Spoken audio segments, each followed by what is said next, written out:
Good evening. My name is Brian Clark. I'm editor of the Modesto Bee, and I want to thank every one of you for joining us today for a special Q&A on COVID-19. This discussion will feature our reporters covering the pandemic and its impacts, Dr. ChrisAnna Mink on the medical side, Deke Farrow on education, and Marijke, Rowland, and Kristina Karisch on the local economy. Of course, their tireless efforts, along with the hard work from everyone at the Bee, could not have been done without your generous support. As I wrote in my column last week, it was difficult asking you to donate given the support we already receive from your subscriptions and the access, tips, and feedback you provide us with each day. Nearly 200 readers donated to our cause to help our journalists continue the uninterrupted coverage of the pandemic in a time when others in our industry sadly could not. We received individual donations from $10 to $10,000. And that's in addition to the support we received from our community for our two Report for America reporters, ChrisAnna Mink, who started here in 2019 to cover children's health, and Kristina Karisch, who began in June, whose focus is on economic development and the recovery. When we were first just learning about the coronavirus, ChrisAnna and I had a Facebook Live Q&A in late January, talking to readers about social distancing, washing hands, and getting ChrisAnna's understanding as a pediatric infectious disease specialist at a Los Angeles hospital. In early March, the county health director, Dr. Vashon Payan, joined me for another Facebook Live to help inform readers more about this growing topic. The Bee has been on top of this story locally from the get-go. It's touched all of our reporters as it's touched you. We've seen it in the feedback we receive, the topics you push us to cover, and the unprecedented audience numbers we've received over the past 4 months. We could not have done that without your support and the support of the community, and we thank you greatly. To tell you a little bit about myself, I grew up in Berkeley, attended San Diego State University, and worked at the Turlock Journal and the Las Vegas Review Journal before arriving at the Modesto Bee. I started here in sports before moving over to the news side to lead our health, environmental, and growth reporters. I was a weekend editor before moving over to the digital side, where I led our breaking news team and guided our newsroom on social, video, and real-time reporting. I was promoted to editor in 2018. With that, let's take a few minutes to have our reporters introduce themselves before we start our conversation. Let's start with ChrisAnna before moving on to Deke, Marijke, and Kristina. Hi, good evening. Thanks very much for everyone joining us. I have, as Brian mentioned, been with the Bee just since last June. I am a pediatric infectious disease specialist, and I switched over to journalism because I really felt that all the children that I was seeing in the hospital in Los Angeles were the faces behind the statistics, and was thrilled as part of Report for America to get to come to the Central Valley here in Modesto. Because there's so many child health issues here that need the community's attention and support. And I am very grateful to have had the opportunity over the past year and to continue through the next year to talk about some of the child health issues. And I have been asked many times, how did my editors know they needed an infectious disease person on hand with the pandemic coming? And I don't think that was planned on their part, but it's been fortunate that we have been able to cover the issues, including some of the medical things, starting very early. I consider myself, again, very lucky to be welcomed into the Modesto and Stanislaus community, and thank you for your support. Deke? Hi. Deke Farrow. I'm in my 25th year at the Bee.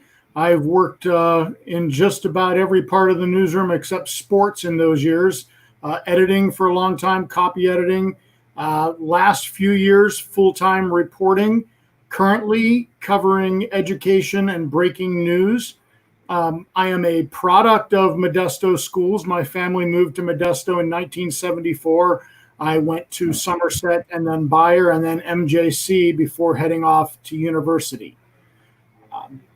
Thoroughly enjoyed my time at the Bee. Fortunate as times have changed so much in the newsroom that they've always found a home for me. And that's about it. And you have 3 children, 2 in college and 1 in high school, so you know all about Yep. classrooms and hallways. The kids are Bayer, just like me. My youngest is going to be a junior. I can't believe I'm saying that, but yeah, he's the last one here. The others have gone off to college. Okay. About Marijke? Hi, my name is Marijke. I am the business reporter here at Modesto Bee. I started in 1997, so I'm on my 23rd year here. I've covered a range of topics during that time. I spent a long time covering arts and entertainment in the area. And over the years, I've come in and out of covering business a lot as well. And of course now, with everything happening to businesses because of the coronavirus, I've been doing a lot of reporting in that area. And I appreciate everyone for donating and supporting local journalism. It makes us easier for us to do our jobs, and without us here, it'd be more difficult for this community, which is obviously so impacted by the coronavirus, to get good information and stay abreast of what's happening. Next up is our news reporter, Kristina Karisch. She's from Report for America. Hi, I'm Kristina. I'm the news reporter at the Bee. I started here in June and moved to Modesto from Seattle, Washington. And I also just graduated from Northwestern University's journalism school this June. I'm really excited to be in Modesto and to get to know the community, and I've been welcomed so nicely here. I'm so thrilled to be in the city. This is an interesting time, to say the least, to be starting a career in journalism, but I'm so grateful for everyone's support for making it possible, and for the warm welcome I've received here so far. We're glad to have you. So let's start our discussion with ChrisAnna Mink, our resident doctor.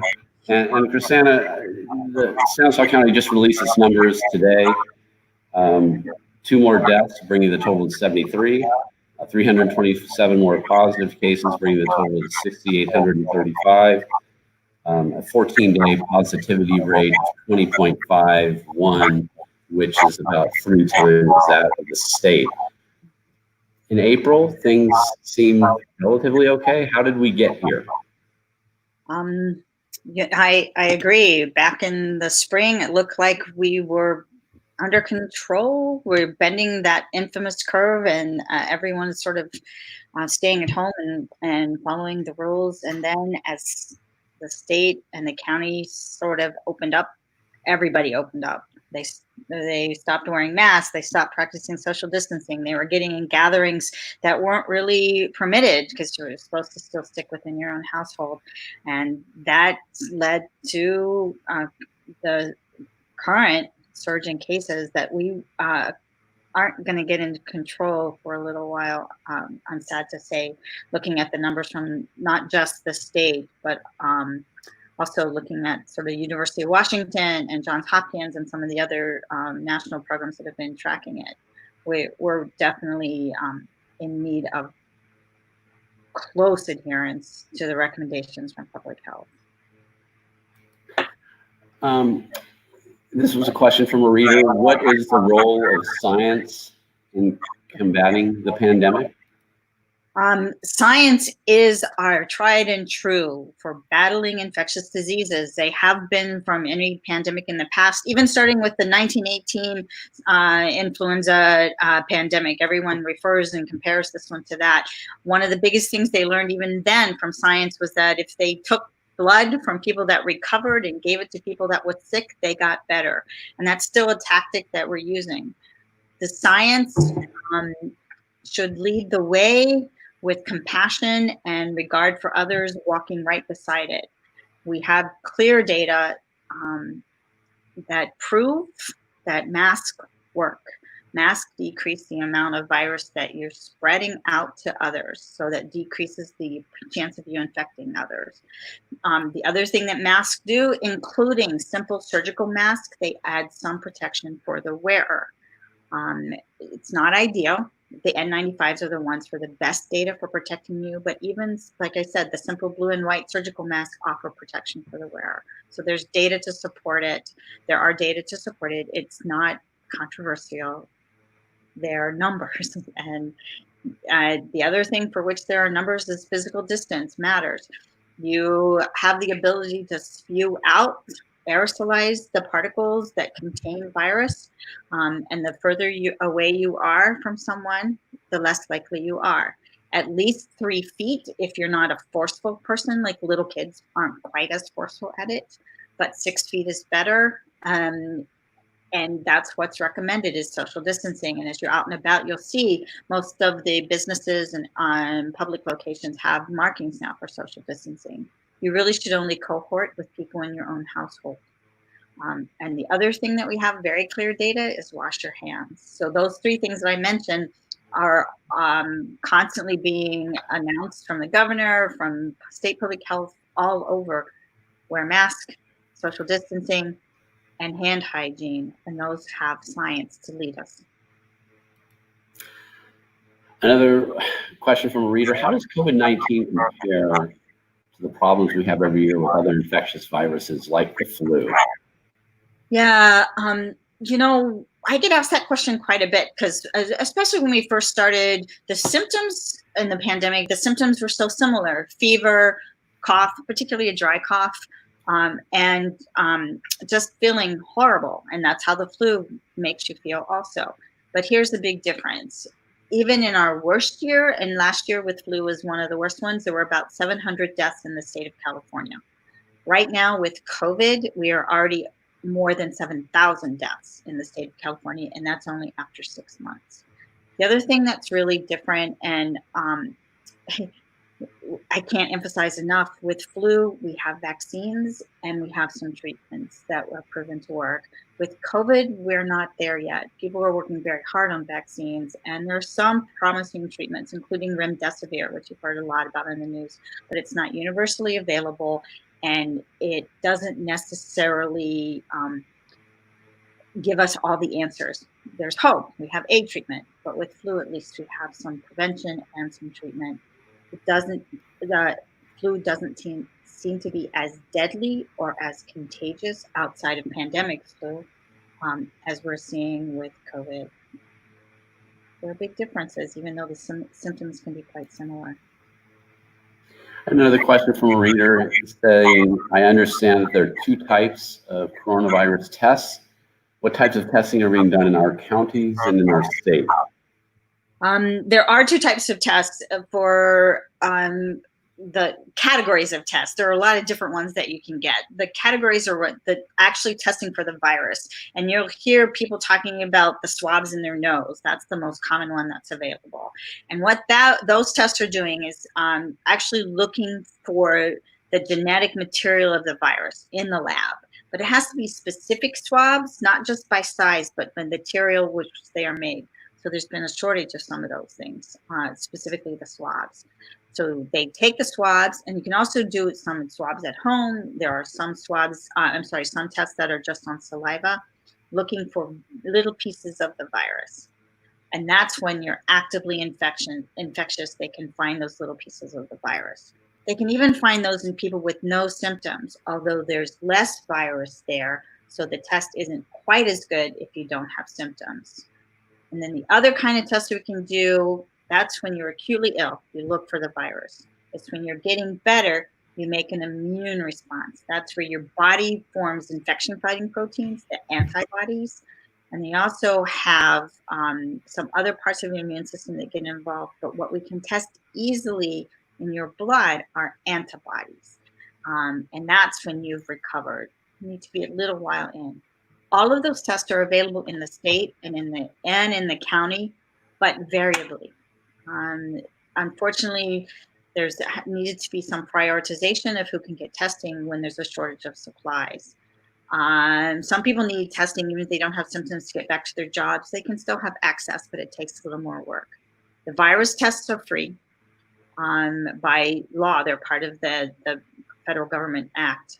The antibody tests are not free. So if you need to, or you're inquired, or you really want to know about that, you should check with your insurance company or the lab to know how much that's going to cost you ahead of time. Those tests don't necessarily get you back to work. Usually when people are asked for it, it's for the viral test to see if you actually have it. There's a county website, Stanislaus County has a listing of some of the places where you can get tests. Rite Aid has drive-through where you can get the test. The drive-through locations are easy for a lot of people and decreases your risk of being around others. It's hard to find a testing site consistently right now because there's such a surge of cases. I want to share a website with people because I've been asked this a lot by my friends too, that goodrx.com was a website that started as a service started to help people find affordable and low cost in medications. But they also have a really lovely list of what the tests are, and we're including the sites, including over like 4,000 drive-through sites that may have it available for you. So that's one place where you can find it. Okay. What, where are we on on-demand COVID testing? This is from Chris. We need a straight scoop where asymptomatic people can be tested to return to the workplace. Can you sort all that out? The on-demand are the ones where the consumer, also the patient, can actually get the test themselves, like some of the at-home things. I would recommend trying the GoodRx site to see where it's available and how you can access that. Some of the other tests you need doctor's orders to get through. For most of the drive-through sites, you need doctor's orders to get to them. The real scoop is that I can't give you the real scoop. You really have to right now do a lot of searching to find where you can get testing and schedule it. That's the other problem is like a lot of the test sites are pretty booked up because the coronavirus is sort of surging like crazy. And the county sites are limited, but there are places available. I do have a friend who had good success with one of the Rite Aid drive-thrus. That's another source. But try the GoodRx site to get sort of a bigger picture on what may be available where you are. Does that help? We're getting some questions already from our audience, and we'll get to them after we go through our questions with our reporters. Tell us about a story that you're working on right now regarding vulnerable children. Sure. I had the good fortune of interviewing a little 11-year-old boy when he was out shopping for new books because the family was bored, because I was concerned about children going back to school, especially vulnerable children. Everyone talks about the elderly and teachers and staff and parents being at increased risk because of their age or underlying medical condition, but missing from the conversations children with underlying medical conditions. And certainly in the Valley, we have a lot of issues with asthma and obesity. And those kids, according to the CDC, are at increased risk for COVID. The other thing we have is that Latino children have increased risk of getting infection. And that may be because a lot of their parents are first liners. The rate of Latino positivity in Stanislaus, 73% of for Latinos, which is our population of Latinos, Hispanics are around 48%, give or take. So it's much higher. They're overrepresented. So our Latino kids have more exposure potentially. They have a higher rate of infection. Latino Hispanic kids also have higher rates of chronic diseases, including asthma and obesity. So it may be that we've seen lower rates among kids currently because they haven't been cohorting together, but they're certainly at risk. And so that's what I'm writing about, including my new friend Gabriel, who was telling me about having asthma. Nice. This question comes on Instagram from JMom3.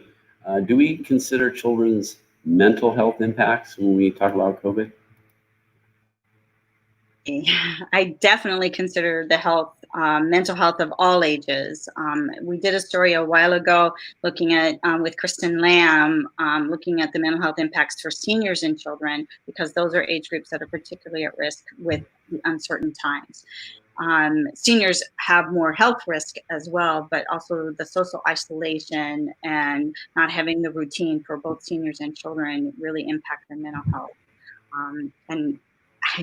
Things that do help, even though it is so hard if you have more than one child and a parent who's also disrupted, is to maintain a schedule. Kids need predictability to feel secure. So saying, okay, we're having a regular breakfast time, we have a regular lunch time, in between we have schoolwork or playtime, and then in the afternoon we're gonna go run around outside, and then there's a bread time ritual. Having that kind of schedule provides the security which helps with their mental health.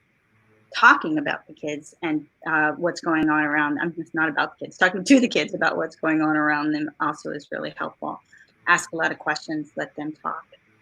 And there are plenty of resources around, including from county behavioral health. And of course, being the pediatrician, I really rely a lot on the American Academy of Pediatrics. There are good resources on those websites. Well, good. This is a good time to transition from ChrisAnna as we talk about children and routines to Deke Farrow. Deke is going to talk a little bit about education. And Deke, first question up, and you've been busy this week. Well, I mean, you've been busy every week, it seems. Specifically, Deke, how does school plan to make it safe for children to attend schools during the pandemic? How will they all be held accountable to ensure they follow through on their commitments and not just pay them lip service? And that was from a reader. I don't think there's any secret plans. If they are, they're being kept very secret. I think it boils down to the same kinds of things that we're hearing being done throughout society. Social distancing, wearing of masks, frequent hand washing and sanitizing, not touching your face. Specifically in classrooms, and I'm going to use Modesto City Schools as my example because they're our biggest district and because I've not heard anybody straying from these general protocols that they have in place. In classrooms, they're going to space desks as much as possible. They will continue to offer home study to parents who choose it, both through traditional distance learning and through what they call the Modesto Virtual Academy. But we're only talking, as I understand it, hundreds of kids. So it's not going to relieve the burden of having thousands upon thousands of children in schools. To that said, they're going to be trying to social distance in classrooms as much as possible. Keep desks all facing the same direction, whereas in the past, at least the recent past, it's been common to have desks in groupings to promote collaborative work among students. They're going to have to do any collaborative work in much smaller groupings and spaced apart more.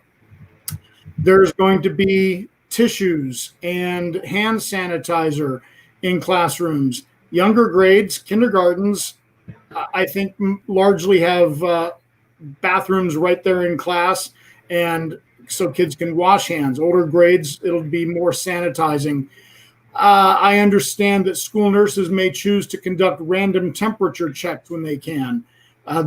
Shared devices used in classrooms will be cleaned between users. Per state order, kids in 3rd grade and up will be wearing masks, while face coverings for younger children are encouraged. Other settings on school buses, again, I can only attest specifically to Modesto, but I have to think this is going to be the way it is. Kids will have to wear masks if they're riding school buses. They will sanitize their hands upon entering. They'll be socially distanced as much as possible. When we're talking about lunch periods, they may stagger them. There will be seating indoors and outdoor. Use of balls and playground equipment during recess, that's something that's still being evaluated. In terms of accountability, one of the things will be very easy and obvious. Drive by a playground during school time, lunchtime and recess, and see what's going on. See for yourself if kids are distancing the way they should. Parents should also ask their children if classroom and lunchtime protocols are being followed. And a lot of it's simply good faith. We have to trust that educators care about their charges and, of course, about themselves. They don't want to take anything home to their families. They don't want to catch anything from children. They don't want children spreading it among children. And bottom line, infection numbers will bear out how effective the measures are being, or if the measures simply aren't up to snuff if we're talking about kids being back in classrooms and on school campuses. One early thing that was thrown out to parents from Modesto City Schools was an idea that maybe we keep the older kids at home, the high schoolers at home, because the older children don't have that they don't have that resistance to it that younger children seem to have. So the idea was maybe we keep the younger kids at home and open up the high schools to help accommodate elementary school kids, help them space out more, relieving the burden on elementary schools and using that space there. But as I understand it, parents by large would like to see their children back in school and shot down that idea. It's backburnered for now, but if the situation in society doesn't improve enough, I mean, if it improves enough to get kids back on school, but that still seems like a good idea, it could find its way to being on the table again. What are you hearing from administrators and educators about readiness? Some school districts are coming back in about 2 weeks, others in 3. Yeah, they're coming back. They're coming back, but they're not coming back on campus. They don't. They're having to jump back and forth between being ready to have kids back on school grounds when that's allowed, but also provide a robust distance learning for them, both through the Modesto Virtual Academy, which is a self-guided, self-paced program where you check in with your teacher once a week, and then this traditional distance learning, which would be daily instruction, a lot of it live by a teacher for hours upon end. So they're being double tasked there. Get ready for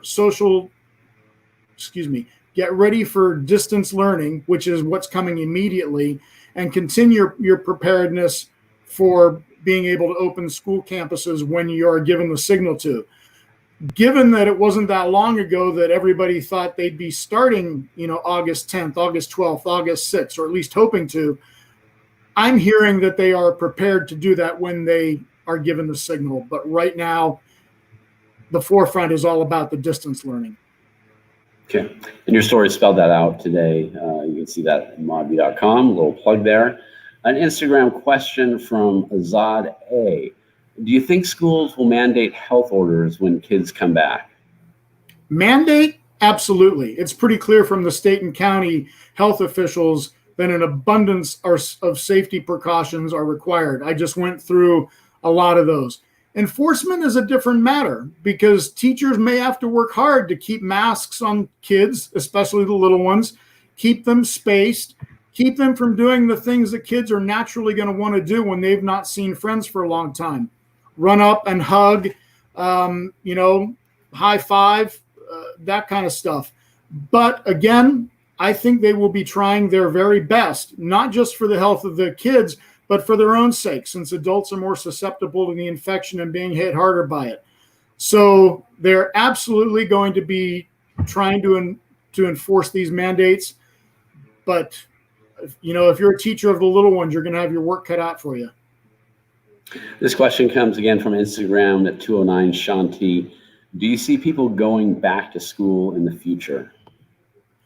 What I'm hearing from parents, from administrators, from teachers, is that yes, sometime in the future, certainly, parents want their kids back in school. That's not speaking for all of them, but no one thinks online learning is ideal. No one thinks distance learning is, the end all be all.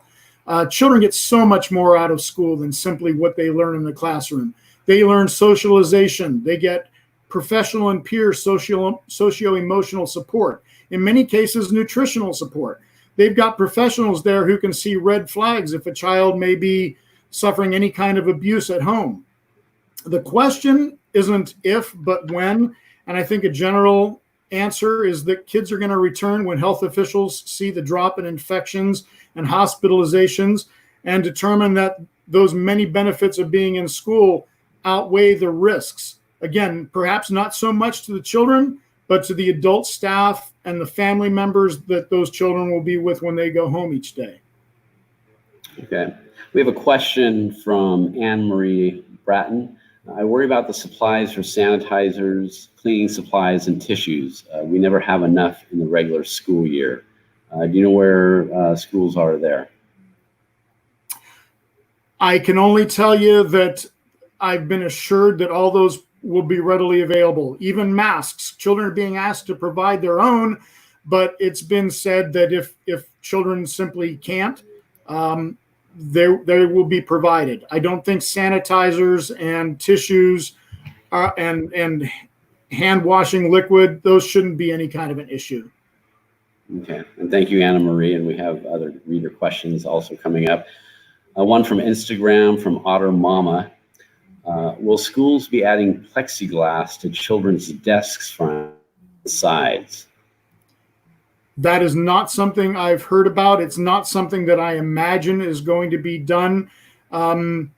There's a cost there, although I doubt if it's cost prohibitive, but you're going to have children moving around, like I said, trying to do some collaborative work when they can. And you're going to have teachers wanting to be heard and to hear from the kids. And I think that something like that would be a hindrance to effective communication. I think that, again, what it's going to boil down to is the regular hand washing and sanitizing, social distancing among children and between teachers and students, and other precautions like staggered lunch and recess periods, perhaps block scheduling at high schools. If people remember the very early days of Bayer High School, there was block scheduling there where a class would be offered a couple of times a day. And depending on whether you had your homework done or needed a little more time to get it done, you could decide when you were going to take your classes. That could return not for those reasons, but just to keep kids from packing classrooms as much as they normally would. Another measure that's already been in place as schools have provided meals over the summertime is prepackaged meals.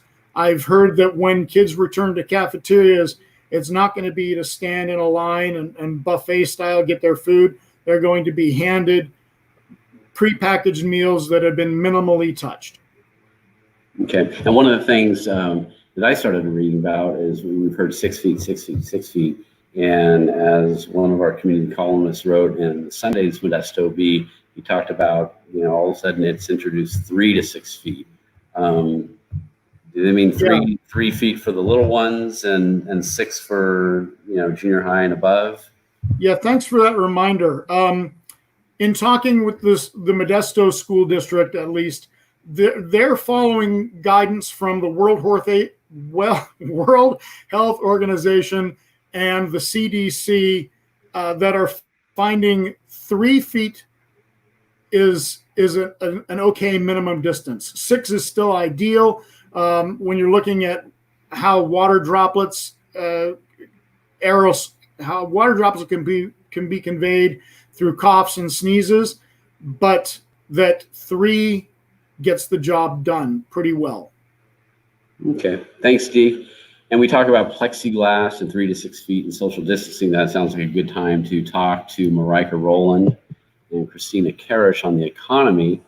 And for Marijke, you've covered a lot of restaurant stuff and a lot of businesses. You've spoken to many. This was a question from a reader. Where do you report possible workplace outbreaks? And if the company is underreporting and not keeping employees informed? Well, with the recent rollbacks of reopening in several counties, the governor announced that he had formed a special strike team to handle some enforcement. Most enforcement currently is being done on more of a California level than a local level. So there are certain agencies that are part of that strike force. They include Cal OSHA, which is where I would go to report if you're having workplace issues, things that you believe your company should be doing and is not doing. ABC is another one to report for restaurants if they have ABC, which is their liquor license. If they are not social distancing or making staff wear masks, things like that, you can always try to report to ABC, the Alcohol Beverage Control. There is a local email that was set up at the very beginning, I believe, like the very beginning of April, that you can report to our local HSA, which is our health services agency, and they are the ones who are obviously handling a lot of the response locally. That email, we've had a story about it in the past. That email is HSA COVID-19 info, all one word, at schsa.org. I'm sure we can put that in the comments somewhere too to let people know. That was the initial email that the HSA put up to allow people to report on businesses that were not closing, that were non-essential and not closing. And I believe it is still staffed, but that is locally pretty much what we can do for enforcement. Okay. And I've actually tested that out with not much success, I might add. Let's go to, the tips we receive in the newsroom, and we get emails every day. How many tips do you get about employees of a company turning up positive? And talk about company transparency and why we don't report every single one, because we must get about 4 or 5 emails a day among all of us about this company has 2 employees that tested positive, this has 1, this has 4, where's the big story? So we don't report out on every single business that has COVID cases because, let's be honest, our cases are growing exponentially right now. And that's not just realistically, that's not possible, but also from a news perspective, that's not possible. It's not necessarily news that a place has that someone has COVID or an employee of a business has COVID. What's more newsworthy are if we believe they're doing something that they shouldn't as far as safety protocols, or if they're a public-facing business too, if they're putting the public at risk, things like that. So I've written in the past about, currently there is no law that requires companies to disclose whether they have COVID cases. That what we have reported out is based on employees who have contacted us directly or contacting businesses, and they are transparent enough to talk to us about it. There are some businesses who have been completely not transparent, not talk to us about it, and we report that out. So it's a little bit case by case, and it's also sort of what larger trends we see within the cases. Again, just because a business has someone who has fallen ill from COVID doesn't mean it's a bad business. It just means that we're in a pandemic and people are getting sick, unfortunately, and we're seeing that a lot across the county. So that's how we're handling tips. We do appreciate all tips that come in about cases, especially if you feel there are safety violations. We take those very seriously and we want to look into them. So please keep them coming, but realize too that we cannot necessarily report on every single one. Kristina, can you explain the Good to Go program from Stanislaus County? Yesterday loans, and additionally, I'll get a third question, but both you and Marijke are both working on a PPP story. What companies are getting funding, and after you answer the first 2, maybe you and Marijke can talk a little bit about that story and the data that you've found. For sure. So the Good to Go program is a voluntary online training that businesses can complete. It's about a half-hour long. It's all online, and at the end, they receive access to marketing materials from Good to Go. It's like a window decal that they can stick up that says they're Good to Go certified, and also some social media materials. And that basically tells customers that this business is following health department recommendations and other things in terms of safety measures. It's kind of a collection of information from different sources, the CDC, state health departments, and things like that. And it's just kind of a portal that business owners can go to get all of that information in one place, so they don't have to be looking at like 5 different websites and trying to figure out what the best information is for them. The SBA loans that I can talk about, there's different ones you can apply for that are for different types of needs. And that's kind of an individual case-by-case thing for businesses. Something that we've found through reporting is that organizations like Opportunity Stanislaus with the Valley Sierra SBDC, as well as city ministry, as well as individual banks and accounting firms are actually a really good place to go, because they have information about every single loan, and they can tell the businesses what loan they should best apply for and help them with their applications, and really just be a better resource than, again, having 5 different websites open and not entirely knowing what loan you should best apply for. One of the most common loans is the PPP loan. That is the Paycheck Protection Program through the CARES Act that passed Congress this spring. And that's what we've been writing about. Initially, we did a story where we talked to some local businesses that received PPP funding, but there was no data available. So we had to call as many businesses as possible and find some that actually got funds, which we did, and they told us about their application process. But after that, they actually released a national database, the Small Business Administration did, of all of the PPP recipients nationwide. So what we've been doing in the ensuing weeks is whittling down that database to the cities in Stanislaus County. There's two sets of data. There are the loans that are smaller than 150,000. We have exact numbers for those, but we don't know what businesses got them because they're anonymous. And then we have larger loans that are over 150,000 up to 10 million. And those, we know what businesses got them, but we only know a range of funds. So we don't know how much money X business received. And we have about 1,000 businesses in Stanislaus County that got loans that are larger than 150,000. Those are the businesses we're currently looking at, trying to see what kind of industries got funding here, where the money is going. We're very specifically looking at the big getters, so the 45-ish businesses that got over $2 million. And another thing that we're finding is there's error in the data. So it was reported by the banks themselves and not by the businesses. So we found at least one business that has told us they didn't actually get money. They withdrew their application, but their bank erroneously reported it to the SBA. So there's error involved, and there's currently a lot of confirmation involved. And we're really just digging through that huge database to get the most relevant information out of it and show where the money is going in the county.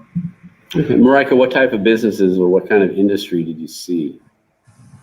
Looking preliminarily at the larger loan getters in our area, we've seen a lot of ag businesses, names that you would recognize, produce, everything from manufacturing to produce. A lot of the, I would say maybe about a third.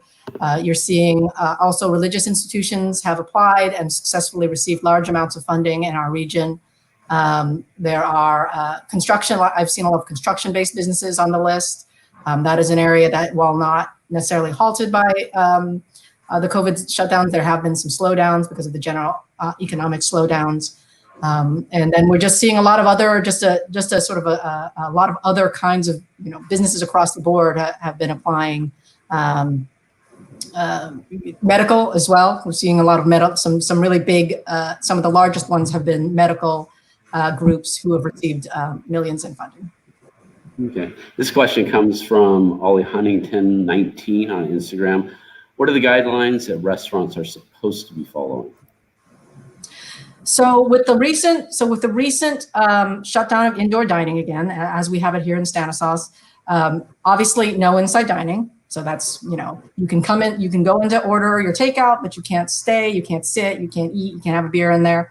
The biggest ones, obviously locally, are making sure that they maintain social distance. So that's 6 feet between tables and between, seated groups. There's also masks for any employees who need to sort of contact with the public. So if you're going up and putting your order in, the person who's taking your order should be wearing a mask. There's also masks for people if you cannot maintain social distance in the back of the house. So, your dishwashers, your cooks, everything like that. They should have some safety protection also for dishwashers to prevent splashback and a reduction of the shared items. So that means your ketchups, your all of those things that are normally on a table, they're supposed to be reducing that so that there's less contact, so that there's less potential sharing of those things between groups. Okay. Kristina, you've written about housing. You've written about unemployment numbers last weekend. With your crystal ball, what are experts telling you what's ahead? Well, I unfortunately don't have a crystal ball, but the housing market actually hasn't been affected as badly as people originally thought it would be. So there was this fear with buyers and sellers that the market would be really adversely affected by COVID. So for a few weeks there was a big dip in the market, but it has surprisingly recovered quite a lot. It's not at pre-pandemic levels, but it is definitely not as big of an effect on the market as people foresaw it earlier. So that's a good sign for buyers and sellers. And in terms of the unemployment numbers, Stanislaus County was going into COVID with pretty low unemployment. But then we saw a really dramatic spike from about 8.3% to about 17% in April, and then a reduction down to 16.2% in May, and a further reduction to 15% in June. So looking at that, that might look like a good trend going forward. But I talked to some economists, and I was told that that data from June is actually from the week before some of those restrictions were put back in place. So before there was the reduction in indoor dining, and before the bars closed back down, the gyms and the mall. So for July, the economist I spoke with actually foresees kind of an uptick again in unemployment, not to the level in April, so probably not up to 17% or anything like that, but definitely possibly an uptick from what we're seeing and not a further reduction. But on the same time, they do foresee that in 2021, we will see a recovered economy at some stage, possibly going into 2022, but that recovery is still possible. Okay, and one last question from Marijke before we go into our reader questions. Marijke, you talked to a lot of employees in March when they were losing their jobs, and there were a lot of heartbreaking stories about questions on where their paychecks would come, how would they pay rent. With the $600 unemployment supplement ending at the end of the month, how crushing do you think is this going to be to the Valley? I mean, it could have a significant impact. That $600 is on top of what they currently, I think, max out for unemployment is around $400, $450. So when you put that together, that's close, that's around $1,000 a week, and you can pay a lot of bills on that. But when you take away the $600, we might start to be seeing some more problems with people not being able to pay their rent, maybe not being able to pay their mortgage. I know nationally there was recently, I saw a study that said last month, was it 32% of people weren't able to pay their mortgage. So that's before the $600, people lose that. So in our region, adding $600 a week to anyone's paycheck is a big bump. And so if that goes away, we could see some problems. Okay, and let's go to some reader questions if we can. There was a question early on about masks, and so probably ChrisAnna can take this question. ChrisAnna, the question was, these masks are supposed to be one-time use, yet are being reused day to day, and they get filthy. How can the filth prevent a virus? Wouldn't filth make a better breeding ground for sickness? It depends a little bit on what mask about you are speaking. The cloth mask and the homemade mask, they should be actually just worn for the day and washed and removed without touching the front. Surgical mask and the N95s have specific protocols from the CDC about preserving them. N95s, you'll see some of our farm workers have them because they need the protection out in the fields, as well as healthcare workers. So there are very clear protocols from the CDC on how to preserve an N95. However, for the CDC, for the N95s, for the surgical mask, as well as the cloth mask, wet or soiled, they need to be discarded or resuscitated using at home. The cloth ones you would wash in the laundry with as warm as temperature as they can tolerate. And for the N95s, hospitals and farm workers, agriculture have protocols for preserving them. But if they're filthy, I'm with you. They need to be trashed. Thank you, Tiffany, for that question. Next up, Marianne Sanders. Hello, Marianne. Hope your night is good. She asked, she heard that taking a daily dose, and again, this is for ChrisAnna, taking daily dose of vitamins C and D and zinc may be a very good idea. What's your take on that? I wish I could say, yes, those are definitely great ideas. What I can say is those aren't going to harm. They may offer benefits with this caveat. Those are all important nutrients as part of your immune system. So having the recommended daily allowance of those particular vitamins and minerals are important. And surprisingly, zinc gets overlooked, but it's actually it's a micronutrient that's in a lot of foods that you don't even realize. For people that are aging, vitamin D levels should be checked. because you may need to have supplements, not just taking a daily dose. You need to make sure that your vitamin D level is in the normal range. And the reason that one's so critical is it is definitely an element for a healthy functioning immune system. So you need those things at the daily allowance, and you need to be on supplements if you are low. Okay, thanks. We'll go to one more question with ChrisAnna before we go over to Deke. This for ChrisAnna from YouTube. Do you consider infected animal foods from factory farms a major cause of COVID-19? Interestingly, food doesn't seem to be a big reservoir of the virus, of the coronavirus.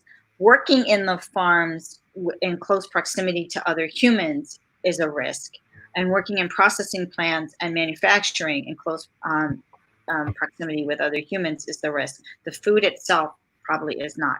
That's also true in your household. You know, people worry about having, and that was a big thing over the holidays, is the food contagious? It's not very, very much risk.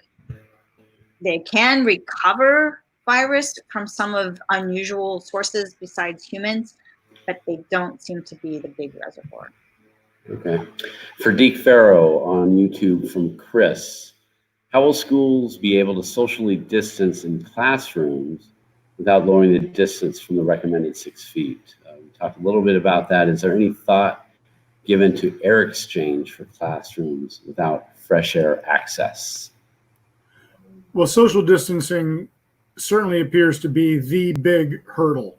I mean, you can have all the hand sanitizer and hand washing and packaged meals you want, but if you've got the great majority of your children still at school, which appears it's going to be the case. I mean, even if you look at Modesto's virtual academy and parents who want to keep their children home even when schools are allowed to resume, I think you're only talking about hundreds of students in that district of thousands. So you're not going to see classrooms, with even 2/3 or 3/4 probably of the number of kids that have been there.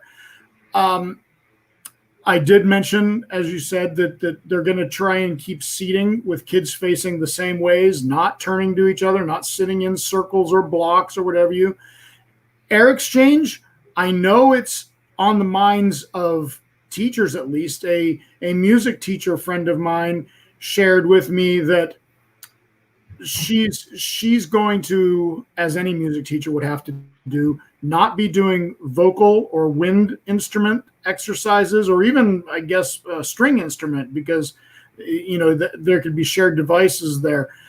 She's thinking that she's going to be limiting her stuff to rhythm exercises with little ones. Not even rhythm with drums and sticks maybe, but rhythms as in clapping, just trying to teach children the basics.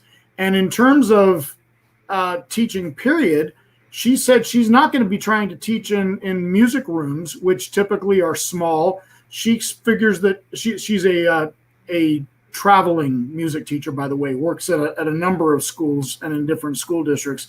She's going to be teaching kids in their home rooms, at their homeroom desks, partly because in speaking about at least one campus she works at, her music room doesn't have any windows, and it only has a door that opens to a courtyard that in normal times is always being used for recess and lunch periods. So it's not like she'll be able to just take the kids outside and work with them there.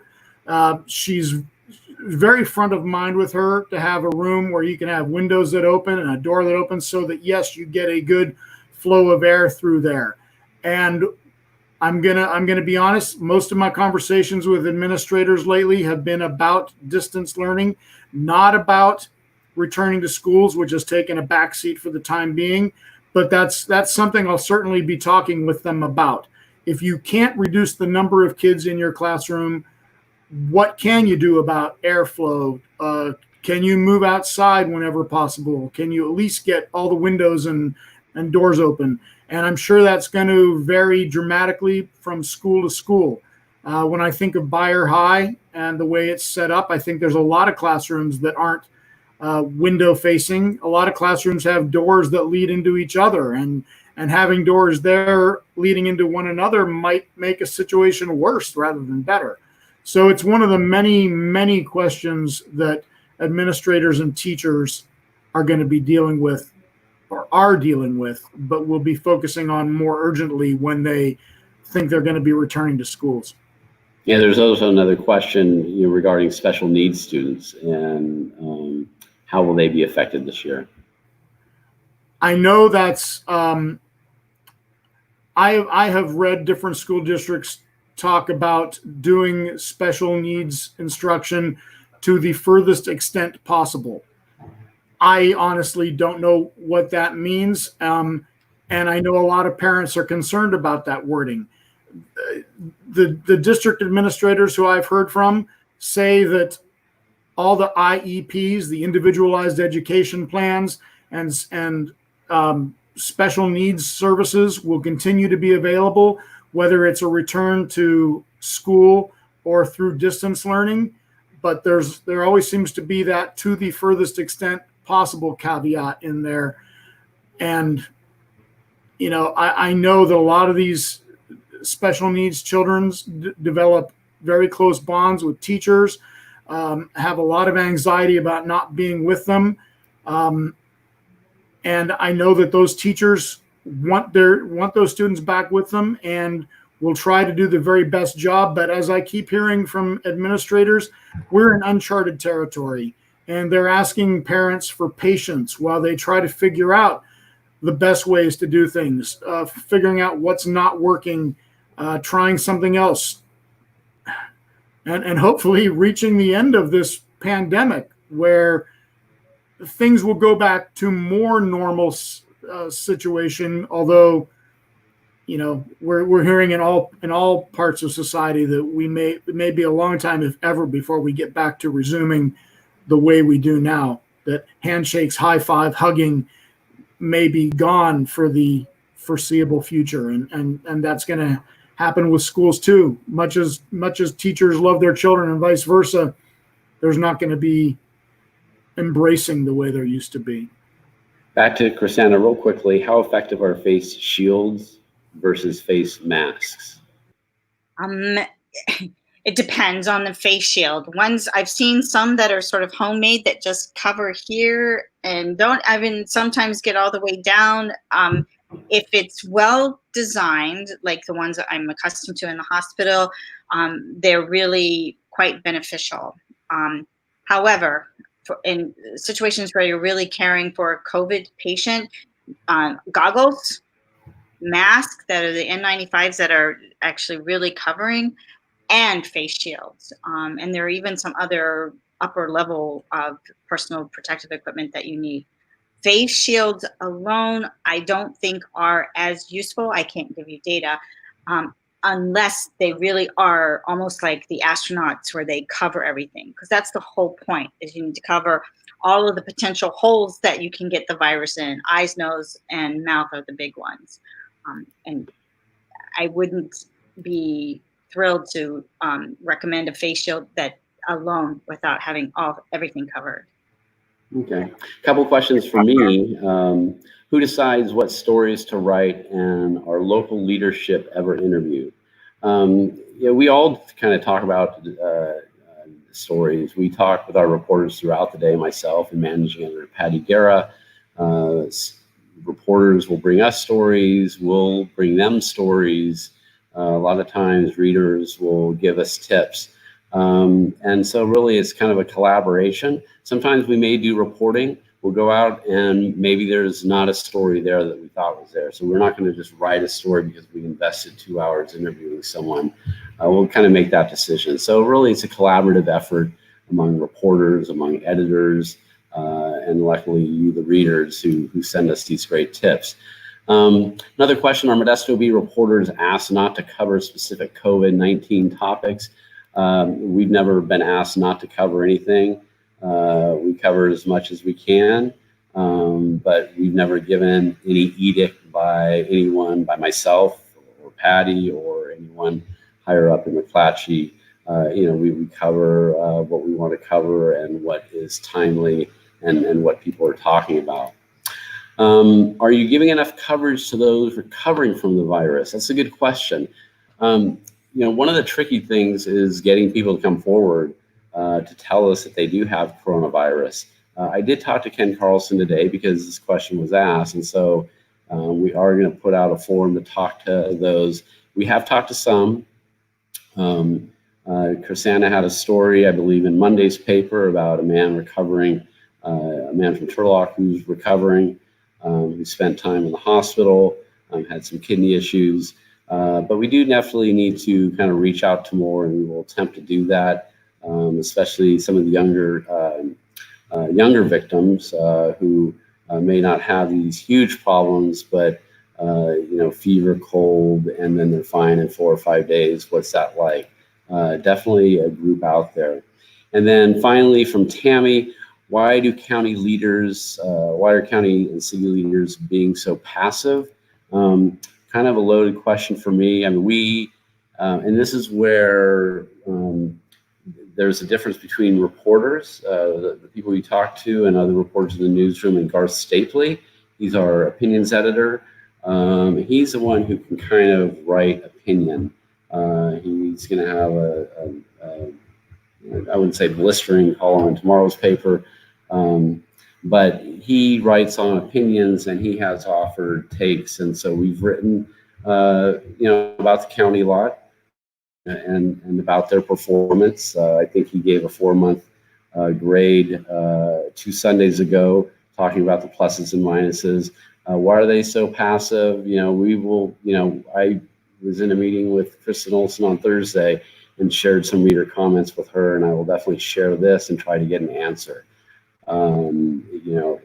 If in fact, I think what Deke said earlier, it's really an unprecedented time for everybody, and it's just been difficult.